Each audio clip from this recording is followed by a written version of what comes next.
Um, it's always wonderful to talk to young people because I do strongly believe that youth are the hope that we have for the future. People like us in our generation have created a mess, and unfortunately, we're leaving that mess behind. But today's youth are seem to be increasingly aware of the issue and are enthusiastic about doing something. So I'm always very happy to speak to young people, and in this case journalists, who, because the media has such a crucial role to play also in the kind of problems that we're facing. I'm also happy that this is in honor of a newspaper and initiative from more than 100 years back to, in some sense, speak truth to power, because a lot of what I'm going to say will also deal with that. So I'm honored to be able to remember that memory. I am going to speak in three parts, and I will break my presentation in these three parts to enable some, if there are any immediate questions or comments anybody has. The first part will be the shortest, which is what I call the bad news, which is looking at the kind of crises that we are in.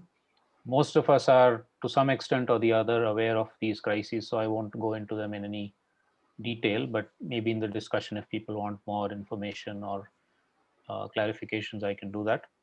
The second part, which will be the longest, will be looking at examples from all over India and some from outside India also, of how people are responding to the kind of crises we are in. What are the kinds of solutions or alternatives that people are finding on the ground? And the third part will be from emerging from all of these different hundreds and thousands of initiatives, what are the kind of larger concepts or frameworks of alternatives or frameworks of transformation or frameworks of well-being and development that are coming out, which we need to push much more. So as I said, I'll break it in the middle so that otherwise it's too long a presentation for everybody to remember. So if people have questions in the middle, then please feel free to ask when I take those breaks. So I am calling this Ecoswaraj and also rainbow recovery, and I'll explain both of these terms as I go along. Now, we know, of course, that one of the dominant images of India, and especially the one that the government would like to project all over the world, is of a country that's rapidly moved into the 21st century and rapidly moving towards the 22nd century, becoming one of the world's largest economies, which it has had relatively high rates of economic growth in the last 3 decades. And many other indicators, such as, for instance, the fact that a billion people, or there are a billion mobile phone connections, the per capita income, per capita car, per capita consumption, all that kind of stuff, sort of normal indicators of economic development, have been relatively positive. That's one way of looking at what has been happening in India in the last few decades. But I think it's very important that we remind ourselves of what development means, because all over the world, every country other than Bhutan, and I'll speak about that later, uses development as in per capita, sorry, as in gross domestic product, or the rate of economic growth, as the means of determining whether we are developed, underdeveloped, developing, etc. But if you look at the original meaning of the word development, it's actually the opposite of envelopment. Envelopment means, we used to, now everybody sends emails, but we used to put a letter into an envelope and post it to a friend or a relative. So it meant covering up. Development means opening up instead of covering up. And so it actually initially meant opening up of opportunities for all of us in multiple spheres of life. No, for us to be a complete human being, of course we need the material means of surviving, but also cultural, intellectual, spiritual, and many others. But unfortunately, in the last few decades, it has come to mean only economic, and that also only financial, mostly financial growth, measured, as I said, in terms of GDP and other such indicators. And it's actually only about 70 years old. It's post World War II. This phenomenon called development is only post World War II. So sometimes, when people like me question development, people look at me and say, it's like you're questioning oxygen. Of course we need development, but I think it's very important to understand the history of both the term and the concept, And as I go along, I'll explain why it has become such a problematic one. So here in this image that you see, which is an advertisement from about 30 years back of an Indian corporation, um, what development really means for nature, and as I'll explain later also for people, is violence. Because in the pursuit of economic growth, whatever is in the way, if it is a forest, if it is a river, if it is an Adivasi community, if it is any other community, it's in the way of a expressway or an industry or a pipeline in this case, it has to be moved out regardless of the consequences. And so across the world, communities are rising up in protest saying that this is a form of cancer, this is violence, this is not development really. And if you look at it globally as a planet, as Mr. Sohail rightly pointed out, this is now the most serious crisis that humanity is facing. Most scientists in the world who are looking at climate issues, for instance, are telling us that within the next 10, 12 years, if we don't move really rapidly and dramatically, we will be facing various kinds of collapses, which are to do with the kind of destruction of the climate or the imbalance that we have caused in the climate. Also, the imbalances caused in biodiversity, huge amounts of loss of biodiversity.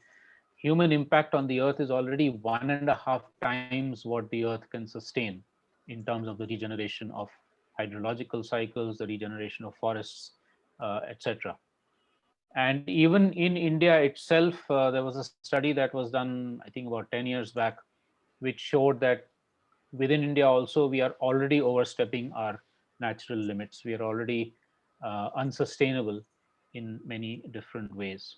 So these are evidences that we already have. We can see many more. You can see visuals and images of that all over the world, all over the country. You have statistics of the kind that I've put on this slide. And overall, what we are seeing is this image of a rapidly deteriorating physical and natural environment. And that has a very direct impact, not just on the wildlife and the biodiversity, but also on people who depend on this natural environment. In India, for instance, 60-70% of population is still directly dependent on nature and natural resources for everyday survival, everyday livelihoods. Um, all of us ultimately are, because without fresh air, for instance, none of us can be alive. But these are people whose livelihoods, whether they're fishers or farmers or craftspersons or pastoralists or Adivasis, they are directly dependent. So the destruction of environment has a direct impact on their livelihoods and survival. Now, we are told over the last few decades, the developmentalist ideology tells us that yes, some amount of ecological damage may be there, but it is necessary for people to move out of poverty, for jobs to be created, etc. So a colleague and I actually wrote a book, I'll show you an image of that later, a few years back, in which we did a very detailed 300 pages of assessment of what has this kind of development meant for people in terms of poverty and so on. And according to us, and actually mostly using government statistics, there is net very little new employment created in the formal economy, which is where most of the investment and the money goes. This includes IT, universities, government jobs, everything. And if you think of poverty in terms of deprivation from basic needs, adequate food, adequate nutritious food, water, clean drinking water, sanitation, housing, clothing, etc., and also access to health and education, then according to us, at least 70% of India is still poor. In fact, there are many who are not poor because they had natural resources to depend on, like the 60 million people who have been physically displaced by so-called development projects, who are now or should be counted amongst the poor. And we can see this kind of the impacts of this in the COVID lockdown. When the economy locks down, the formal economy especially locks down, and of course also then there are knockdown effects on the informal economy. You have the loss of livelihoods for tens of millions of people, hundreds of millions of people across the world.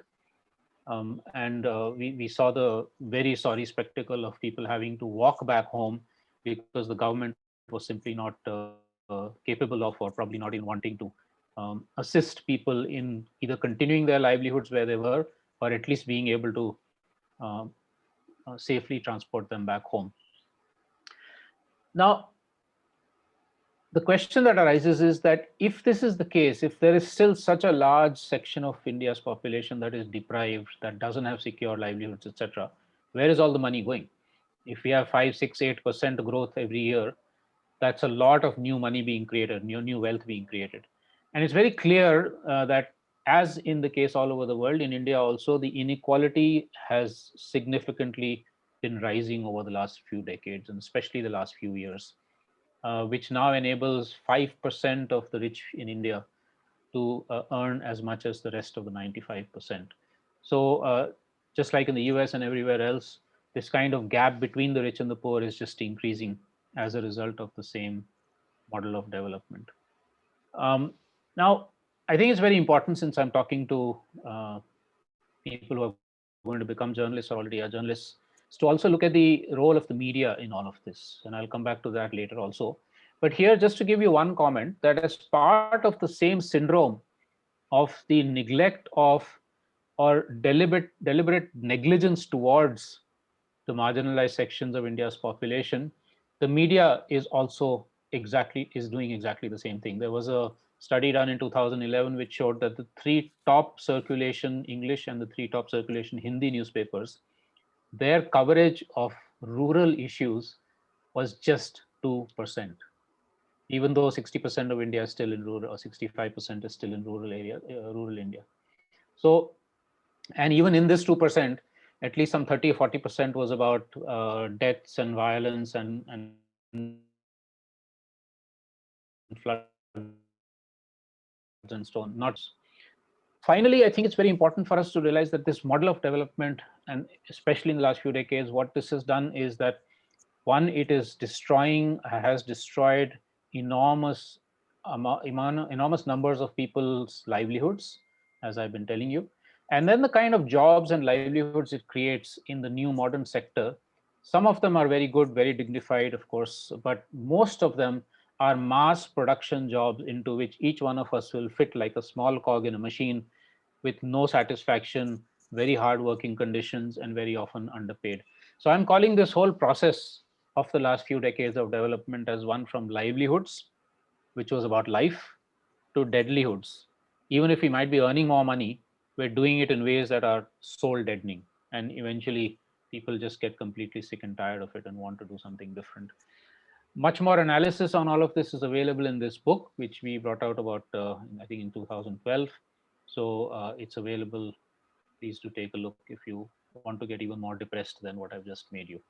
I think I should end this section by just talking about the current period, which is where, if somebody wants to comment on my slides, that's fine.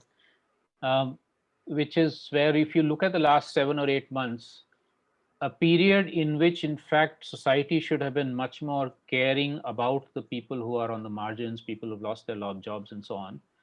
And we did see a lot of that. We did see a lot of civil society action. We saw communities trying to mobilize. We saw some governments, including, for instance, Kerala, doing at least what they could for the most badly affected. But by and large, what we also saw was governments, and this is across the world and in India, becoming even more authoritarian, using this as an excuse for more surveillance, more cracking down on civil society and private sector as a excuse for, or a way by which they could make much more profits. You can see the figure there of billionaires becoming almost $600 billion richer in this period, in the same time in which hundreds of millions of people lost their life.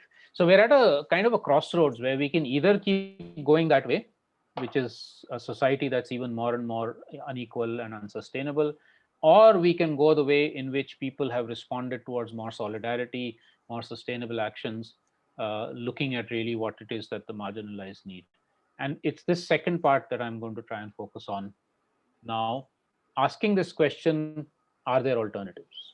Are we kind of stuck to this model of development and governance, or are there alternatives? And I would very strongly assert that there are alternatives, but there's one very important condition that we have to look at for that, which is that there are a lot of what I would call false or superficial solutions, solutions that the system is giving us. So, for instance, the north, the west is telling us we'll keep polluting.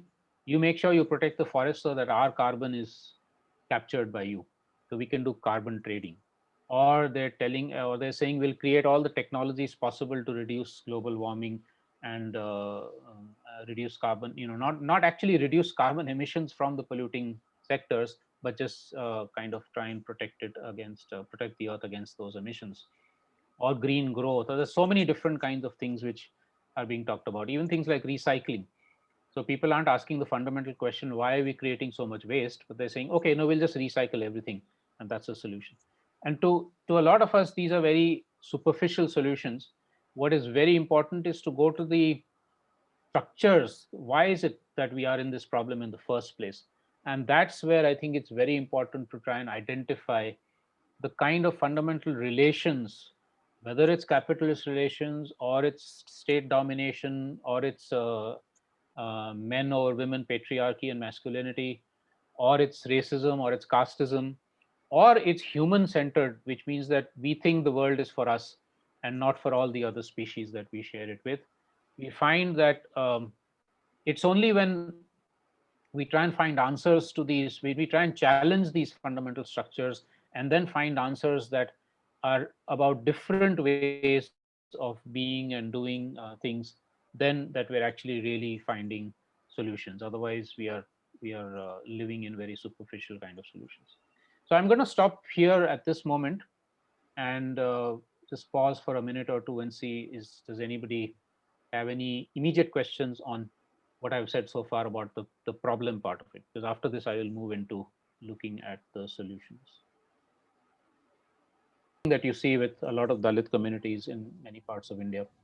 In the last 30 years, they have actually mobilized themselves by forming women's sanghas or committees in about each of 75 villages, collectivized a lot of their farming operations, exchanged seeds with each other, knowledge that the elderly women have, passing it down to younger generations, creating grain banks in every one of those villages.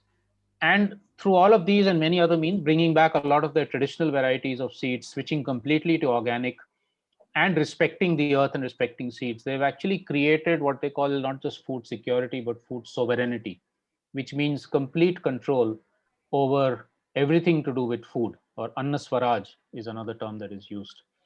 Uh, they've also moved well beyond that into having their own community radio station, filmmaking unit. They had running their own school for some time, and many other things.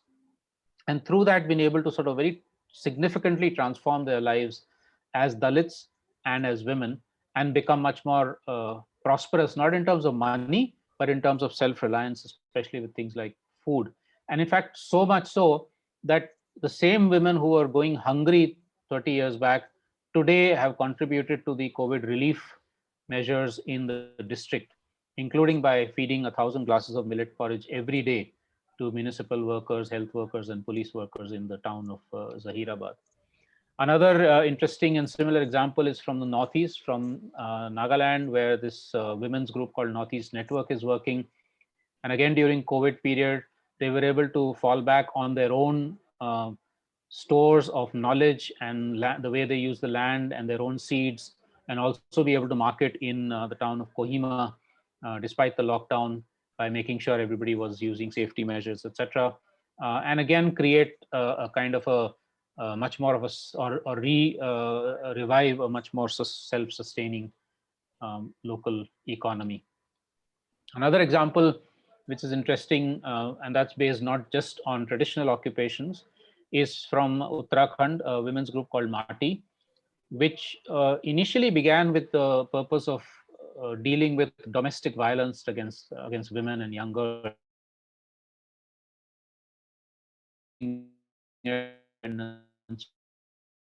for women, and doing that through two different kinds of things. One was their own traditional products of making out of wool, handicrafts, handlooms, etc., but also the new economy and ecotourism, where people are coming from outside into this area for trekking and for bird watching and things like that. Then being able to provide very local homestays with their own cuisine and food, with their own cultures, and also training their own young people to become guides, nature guides, so that in fact the income from the tourists goes not to big tourism sector, but in fact to the local communities. And the tourists themselves also learn how to be much more ecologically and culturally sensitive. A fourth example is from Kutch.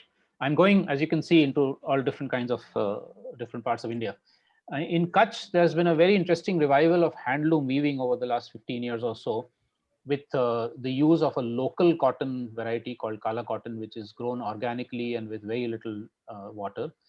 And that has become a very sought after product in the market, because of which a lot of young people have either stayed back or come back. They had gone off to the Gulf countries or to industries in other parts of India. They have actually started coming back into doing handloom weaving. And what's very interesting is they're saying this is not just because of the better livelihood that we have, but actually also because we can do this at home. We are in control of our own time. We don't have any boss sitting on our head. We can work when we want, take off when we want. We are with the family, and we are carrying on our traditional heritage of the Kutchi um, chhap, as they call it, the Kutchi brand of handloom weaving, which is very special to that area. So you can see again, and this kind of, as I'll give you also examples in a minute, of where people are who have moved off into towns and industries, are in fact coming back into villages, sort of reverse migration that is taking place. Another interesting example, which we've recently come to know, is this village also in Kutch called Konariya, where in the lockdown period, in the COVID period, they actually, as soon as COVID was declared, they moved into their own community health system, making sure that all the proper measures were taken, making all the masks that were necessary, etc., maintaining physical distance and so on. But importantly, also saying that we will not stop our economic activities. So in fact, NREGS, the National Rural Employment Guarantee Scheme activities continued, many other activities continued, but with safety measures in hand. Now, if that had been done all across the country, we would have seen a very different situation than what we actually did see, with the kind of mass distress that the lockdown had created. So they created a disaster management committee, a health management committee was already in place, which got activated.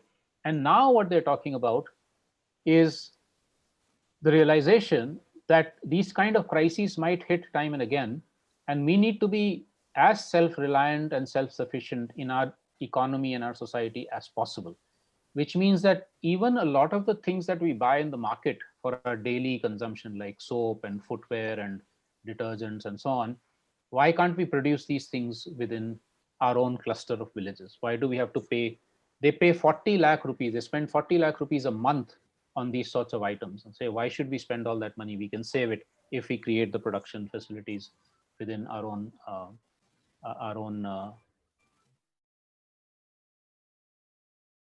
is so important, because we see thousands of units of small scale or medium scale production of these kind of household goods or crafts or products which are in use every day.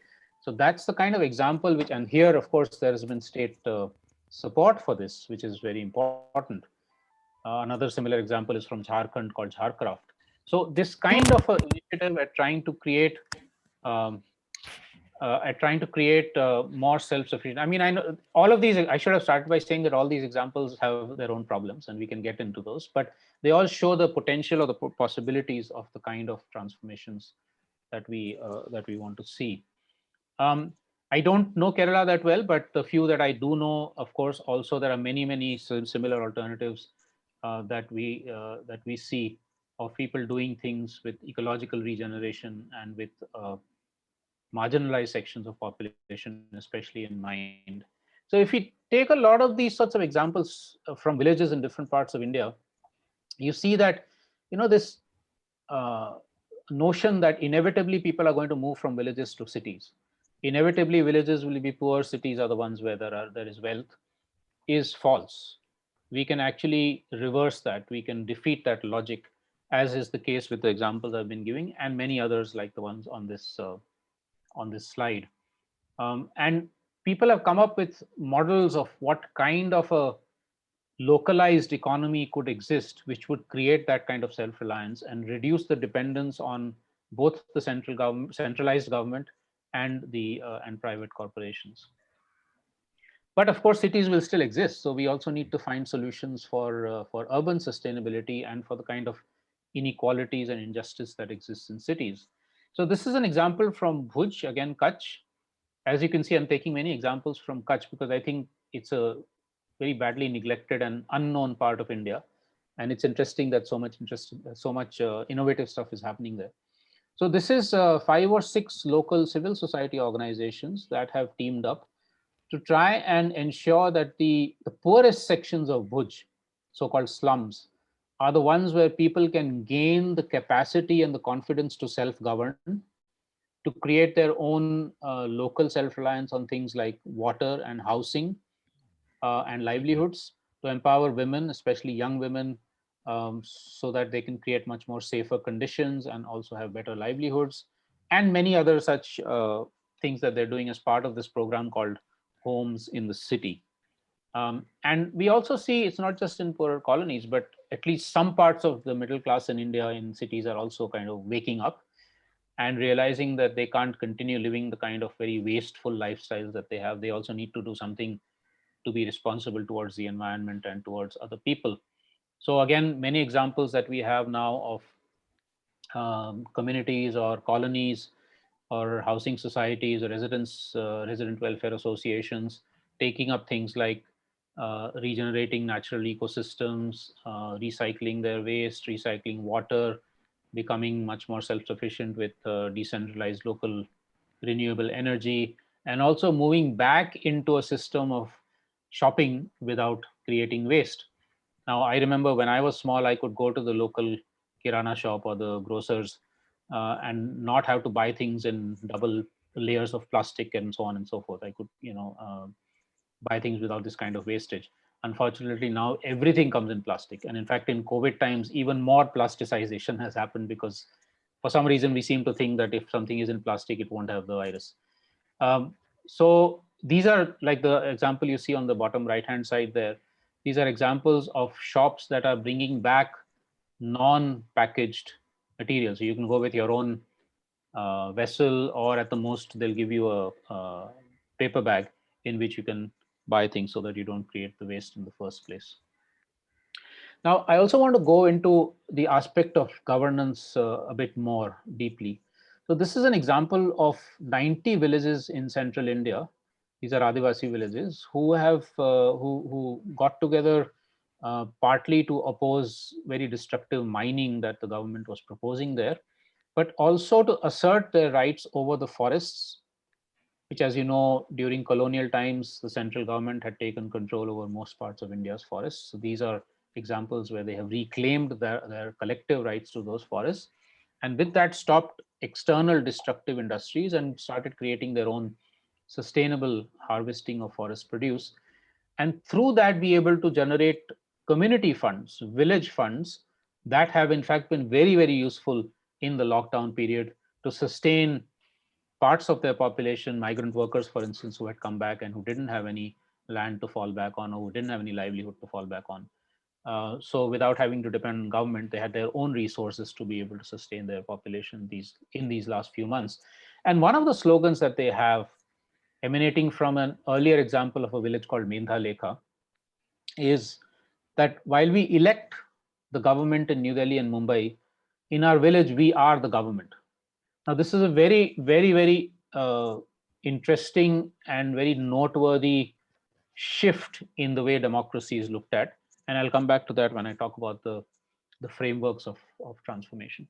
We've put a lot of these examples together in 2 volumes of what we call the extraordinary work of ordinary people, and there'll be another 3 or 4 volumes coming out.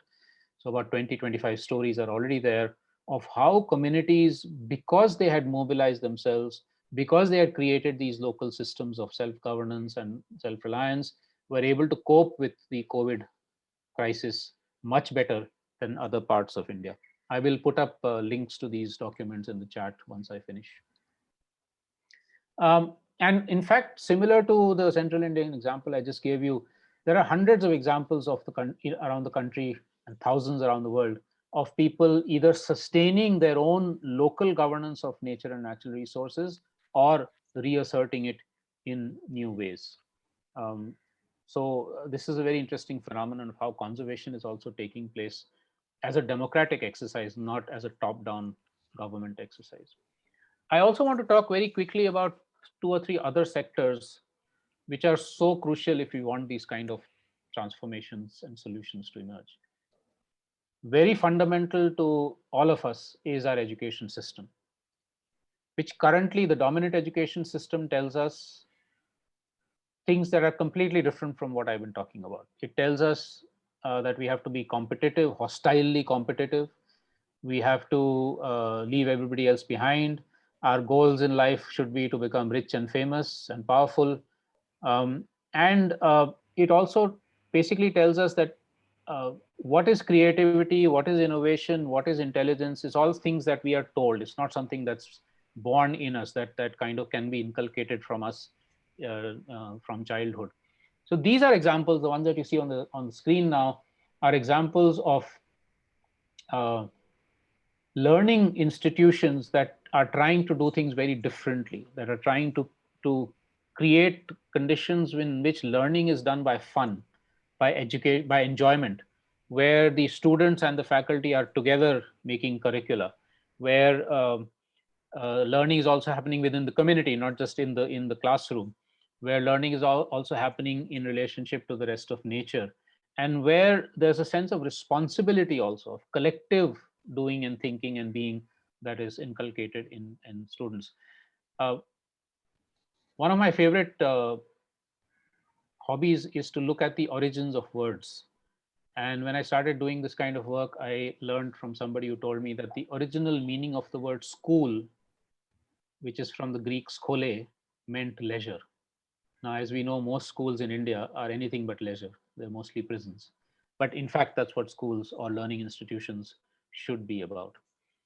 The same goes for technology, where we have centralized a lot of our technological innovations, where we think of technology creators as being those who are in corporations or in centralized government institutions. Whereas, in fact, most technological innovations through history have been created, sorry, have been created by ordinary people.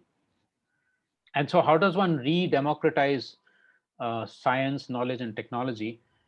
Is also very much part of the alternative. Here, there are some examples of, for instance, alternative housing. I already spoke earlier about the work of Laurie Baker and others in Kerala, but across many different parts of the country, we see this kind of either alternative housing or decentralized renewable energy, or creating innovative ways by which so-called disabled people can function, uh, as well as anybody else, and many other kind of technological innovations that are pro environment and pro people.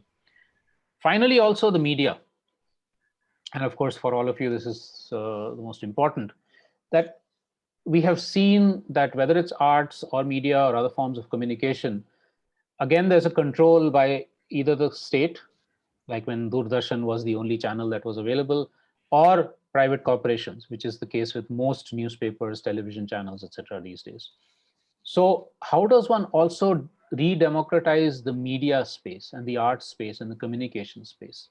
So again, one is of course to continue fighting for accountability of the mainstream media, but the second is also to support and be part of the alternative media. And again, these are some very interesting examples of where people are struggling and trying to find forums and media and platforms by which people's voices can come out.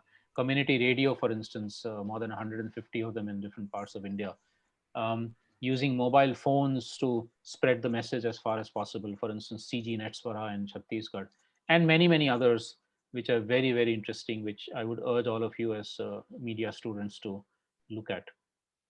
Now, when this kind of action happens on the ground by people, and there is people's mobilization and civil society action and so on, we also have governments responding.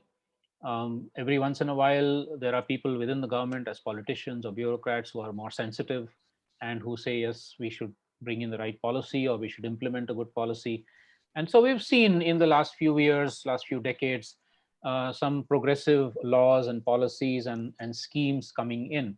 And again, Kerala has been one of the leading states in this, but even at the central government level, we see, for instance, laws on the right to information, or on employment, or on forest rights, which I mentioned earlier, or schemes for organic farming and renewable energy. These are all examples where, if pushed adequately by civil society and movements, and where practical examples are in fact shown that this is possible, then even governments can respond positively.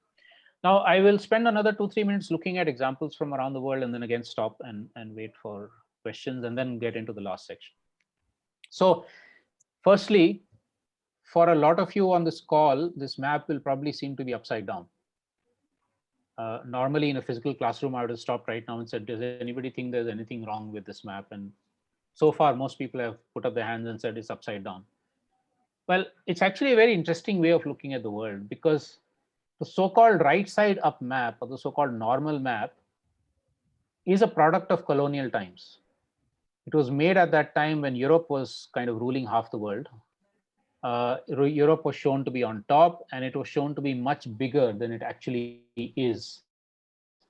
You can see the actual sizes of the continents here. See how big Africa is, and how small Europe is, and England, in fact, completely disappears. So in one way, we have a lot of these new tools now to decolonize our minds also, no? Because even our minds are like, okay, what is the normal language? What is the normal map? What is the normal XYZ? Is things that are taught to us from a lot of them from colonial times, or because of centralized systems. But I also want to put this map up because just to give you names of a few examples of the most amazing alternative initiatives in different parts of the world. I'll show you the cover of a book later on, which you can download for free, which has 100 examples of these kinds from different parts of the world. But just to give you 2 or 3 examples, one that I find very inspiring, and is from what I think is the most war-torn region of the world. This is the area between Turkey, Syria, Iraq, Iran, where the Kurdish ethnic community is trying to create its own autonomous region of governance, of self-governance. And at least in some parts of this, they have done that through very radical, similar to the central Indian villages, saying that every local community will govern itself, and then you'll be federated over a larger landscape for the whole Kurdish area, and that these governance will be based on ecological and feminist principles, so principles of peace, principles of working with the earth, and principles of equality and equity. So it's a very, very interesting example. I urge you to look at it. There's a lot of material and literature on this available. Other examples are from Europe, which I have visited, so I'm a little familiar with them. And these are examples of what they call social and solidarity economy, which is trying to move away from the dominant economy and creating localized economies that are much more self-reliant or much more dependent on local capacities. So the one on the bottom left-hand side, for instance, is an alternative currency, where instead of using the centralized euro, for some operations at least, they use their own. They've created their own currency called the Beki, and they use that for local exchanges, like buying bread, and the bread maker can buy grain from the farmer, and the farmer can go to the doctor and use the same currency. So what it does is it stimulates the local economy, and it reduces the dependence on the centralized economic system. The other example is a similar one, but using no currency at all, except time, where they say that similar to traditional across India, across the whole world, traditionally, we used to help each other, right? If a farmer had to harvest his or her crop, other farmers would also land up to help. And without any money, at the most, maybe the farmer would have to give a feast. That is kind of gone mostly out of the window now, because everything is done through commercial means. So here there are examples of what they call time banking, in which they bring back these notions of non-monetary exchanges of services and goods. So this school in Athens in Greece is run with very high quality teaching, but very cheap, because at least a part of the teaching and the administrative work is done by parents offering their free services. And that's called time banking. So basically, I say, okay, I will do 3 hours of free service a week, and here are my skills. Somebody else offers 5 hours, somebody else offers this. And with a circle, the community as a whole, everybody benefits in one way or the other. The final example on the top left-hand side is of young people in also in Athens, creating a non-profit cafe. And they're saying that, yes, we want to do an economic activity and we want to earn money, but we don't want to earn profits. We don't want to exploit the system to be able to get richer and richer. We want to enjoy ourselves. So yeah, okay, let's set up a cafe which serves organic coffee and local food, and it employs mostly refugees and so-called disabled people. And this is not a single example. There are hundreds of such examples in different parts of Europe where people are having fun and they're living a good life. They're living a dignified life, and they're helping people who are marginalized through that. Ethical hacking, open software, alternative media. I already spoke to you about transformative arts. In South India, there's this amazing group called Justice Rocks, which does a lot of um, musical concerts and videos. For instance, they did these two amazing videos against the Kodaikanal mercury dumping, and many other such things that we see in India also. There's a movement called municipalism in some parts of the world, where what they say is that politics itself, instead of being this hostile, fraud-ridden kind of arena that we see today with elections, could be an arena in which we work with each other, where power is not about domination, but power is about doing good things with each other. And it's called feminist governance or feminist politics. There are many good examples of this in Europe and other parts of the world, where they're trying to create cities which are based on much more solidarity, much more working with each other, much more listening to what's happening on the ground, much more democratic participation. And as a result of these sorts of movements, people across the world are also coming up with what they call people's COVID recovery plans, not the ones the governments are proposing, which is mostly about bailing out the big industries, aviation industry and the banks and so on, but actually people oriented, which can be based on uh, reasserting the livelihoods and the needs of people. Now, if you take a lot of these sorts of different examples together, one of the questions I often get asked is, okay, you have all these thousands of small examples, but how does that make the larger picture change? That's a very difficult question, but one that has to be addressed. To my mind, there are 4 or 5 things that need to be done. And I'll stop after this slide for a few minutes for any questions. Um, I mentioned the resistance, the satyagraha, and all those kinds of movements in different parts of the world. And I've spoken about the constructive, the alternative movements. Bringing these together, sometimes they're part of the same movement, but if not, bringing them together to create both the resistance to the dominant economy and politics, but then also say, okay, this is what our solution is. That creates possibility of a greater change. Pushing also at the same time for policy shifts of the kind that I mentioned earlier, supporting the movements of those who are most marginalized, women's groups, Dalit groups, Adivasi groups, etc. Um, and even as we do all this kind of ground transformation, continuing to think big, to think of what would be an ideal society that we want. So I'm going to stop here at the moment and then get to looking at what kind of overall frameworks are emerging from this. But let me stop to see if anybody has questions on all the different examples that I've given you. Okay, so in terms of learning the sort of lessons from all these different kinds of examples, and if somebody asks, okay, if you don't want this kind of development and governance, what is it that you want? The overall macro picture. So we have some of us have called it Ecoswaraj, which is sort of going back into the notion of Swaraj, which is a very important ancient Indian concept. It became popular during the independence movement, but it's actually much older. And essentially, what Swaraj means is not just independence from a ruler or from a colonial power, but it means being free and independent, but with responsibility towards everybody else's freedom and autonomy and well-being. Which means it's not the American notion that I will run my SUV wherever I want because I have Swaraj. But really saying, yes, I can do what I want, but only insofar it doesn't undermine somebody else's capacity to do what they want.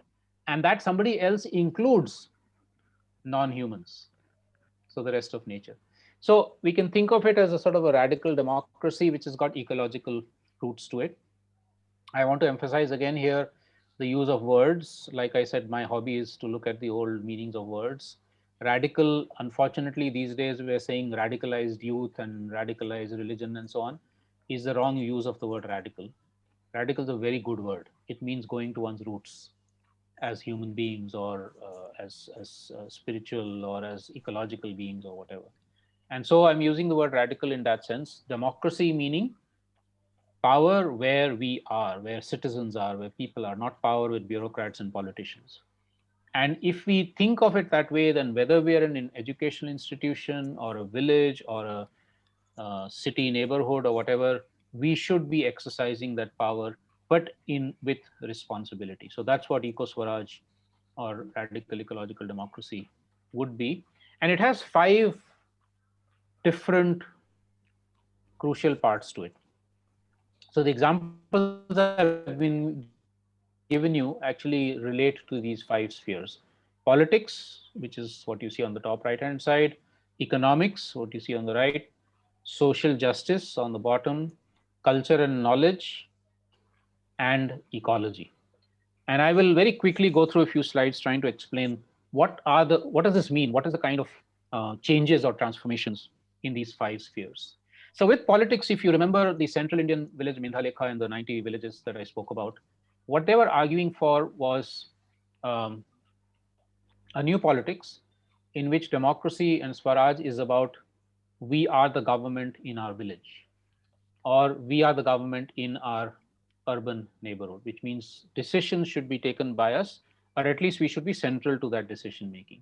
So that's called direct democracy or radical democracy or participatory democracy.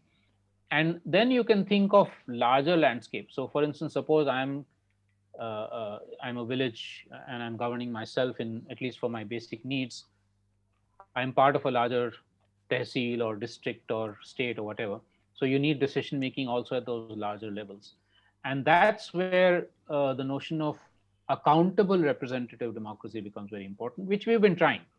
The right to information, the social audits, all these things that have emerged in the last few years in India are an attempt to try and make the government accountable to people, right?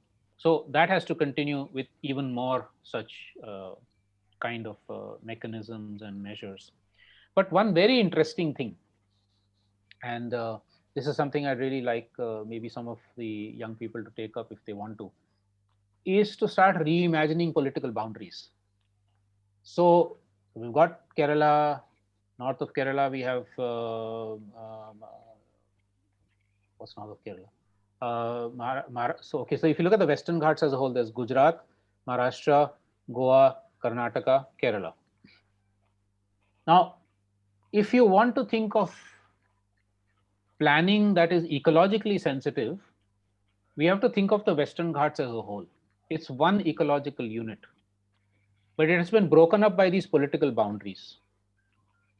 And even the political boundaries are sometimes a problem for cultures, because if you look at the sort of transboundary area between, say, Goa and Karnataka, or Maharashtra and Goa, you find that there are peoples and cultures that have been cut into two by these political boundaries.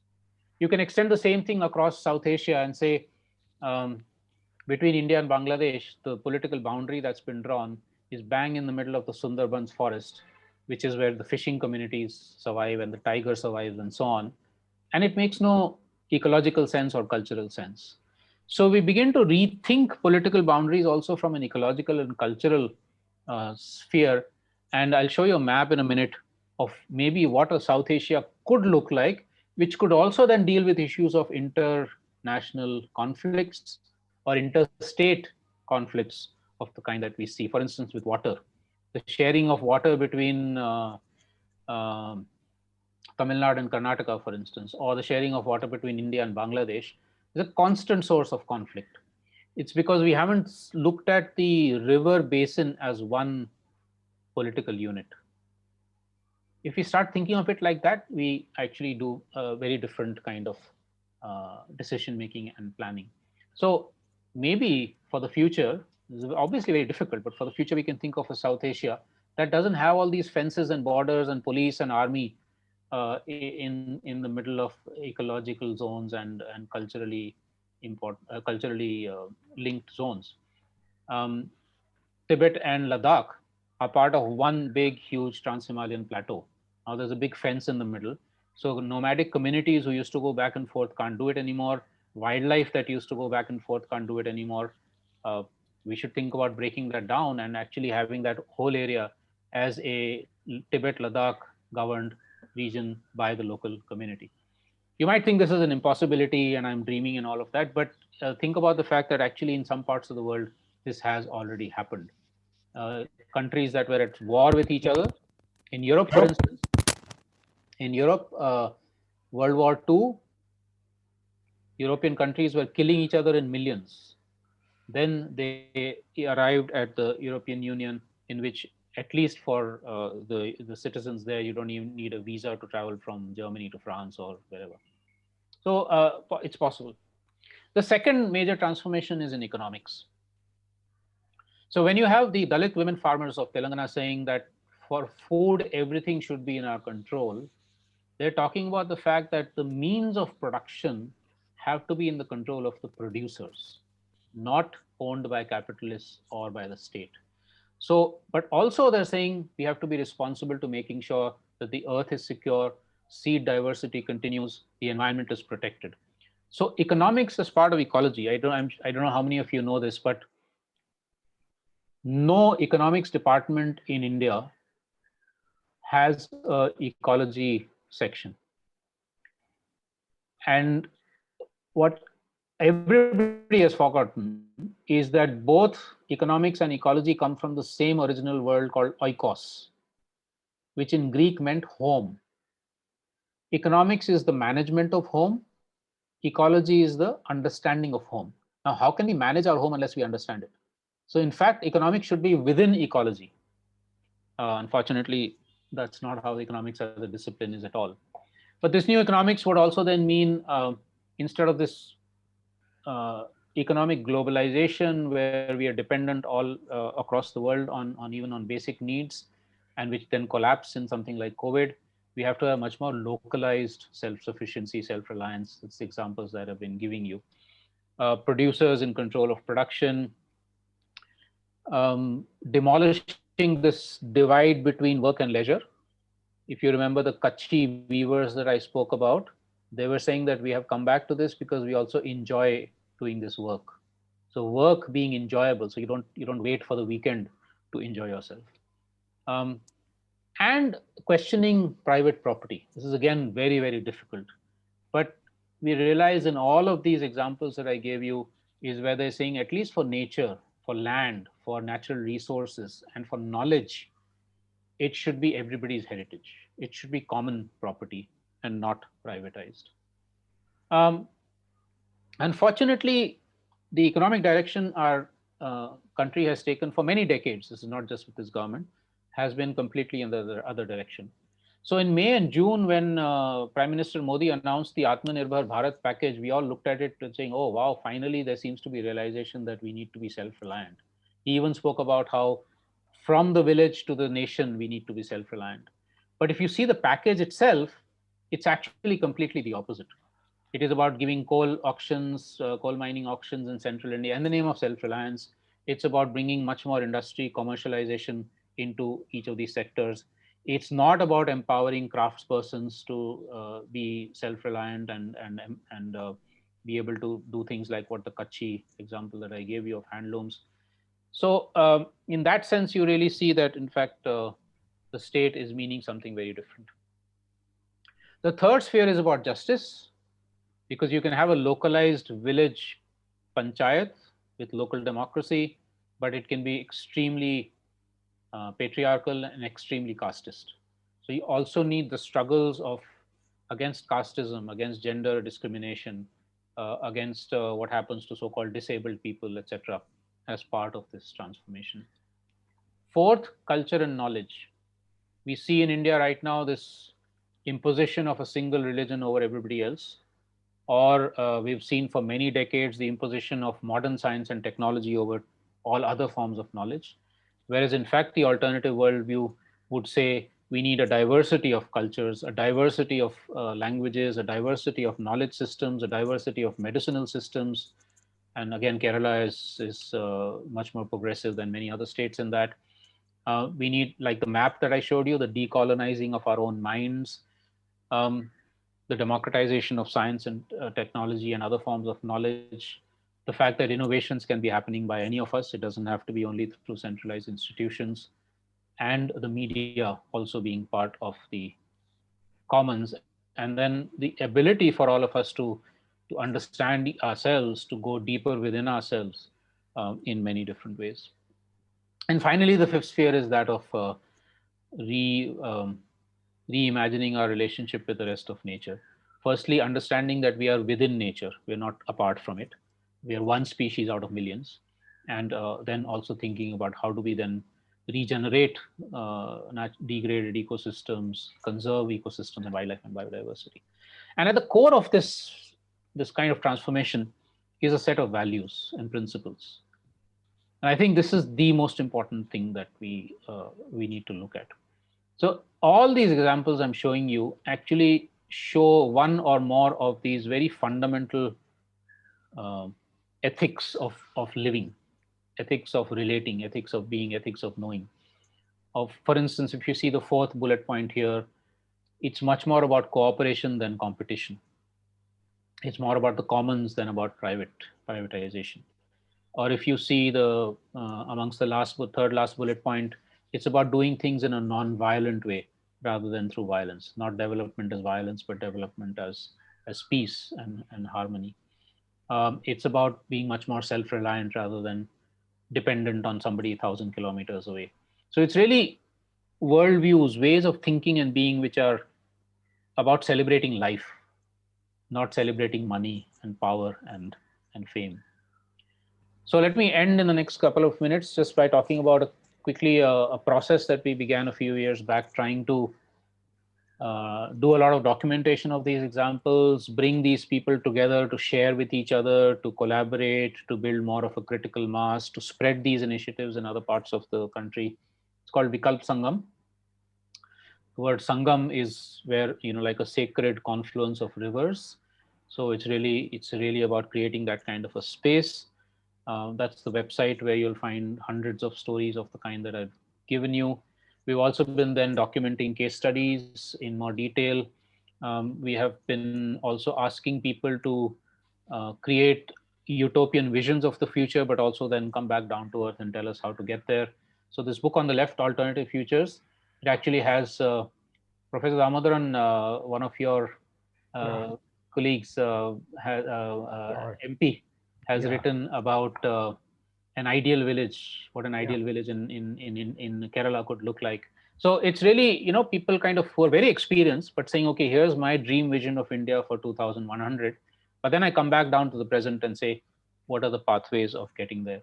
And the book in the middle is the 100 examples from around the world of this kind of very interesting transformations taking place. There's lots of questions. None of us has all the answers to this.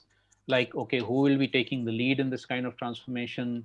What would be the role of the state or the government? Do we need the government? If so, what kind of government and what would be the role?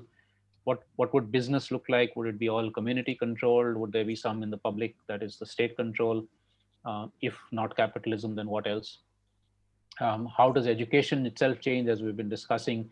And of course, for all of you, what is the role that the media can play? So that's now the last thing, which also partly kind of addresses one of the questions that Suhair asked. Um, as a journalist, or as a budding journalist or reporter or writer, what are the kinds of things that I should be looking out for? Unfortunately, especially because of the pressures of social media and the 24/7 media, most journalists now take shortcuts, which is to say, instead of actually going on the ground and really assessing for himself or herself what the situation is, just call up somebody who you think knows and then write the story based on that.